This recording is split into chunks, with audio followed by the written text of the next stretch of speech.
Bank జీతగాడు Chandrababu Naidu ముఖ్యమంత్రిగా తీసుకొచ్చారు. చంద్రబాబు నాయుడు ఎన్నికల ద్వారా ముఖ్యమంత్రి కాలే, వైస్రాయి హోటల్ కేంద్రంగా ముఖ్యమంత్రి అయ్యాడు. వైస్రాయి హోటల్లో ఎమ్మెల్యేలందరినీ కొనుగోలు చేసి వైస్రాయి హోటల్లో బంధించి ఎన్టీ రామారావు బయట నిలబడి నా తమ్ముళ్ళారా రండి బయటికి రండి అంటే ఆయనది అరణ్య రోదన అయింది తప్ప ఒక్క ఎమ్మెల్యే కూడా బయటికి రాలేదు. రాకపోవడానికి కారణం ఏంటంటే ఆ ఎమ్మెల్యేల వెనుక వరల్డ్ బ్యాంక్ ఉంది కనుక వాళ్ళు ఎవరు రాలే. ఆ వరల్డ్ బ్యాంక్ అభివృద్ధి నమూనా అమలు చేసేవాడు చంద్రబాబు నాయుడు కనుక, నమ్మదగిన వాడు కనుక ఆయన ముఖ్యమంత్రి అయ్యాడు.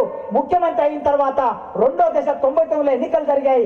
99లో ఎన్నికలు జరిగిన తర్వాత మళ్ళీ ముఖ్యమంత్రి ఎన్నికయ్యాడు. అప్పుడు మొదలు పెట్టాడు ఆయన విశ్వరూపాన్ని. రెండోసారి ముఖ్యమంత్రి అయిన తర్వాత మొదలు పెడతారు ఎవరైనా మిత్రులారా. చూడండి మీరు మొదలు మనకు బాగానే కనిపిస్తారు, ప్రజాస్వామికంగా కనిపిస్తారు, మేకపోతులాగా కనిపిస్తారు, కానీ తర్వాత అసలు రూపాన్ని బయట పెడతారు. కేసీఆర్ కూడా రెండోసారి ముఖ్యమంత్రి అయిన తర్వాత ఏం చేశాడో మనందరికీ తెలుసు.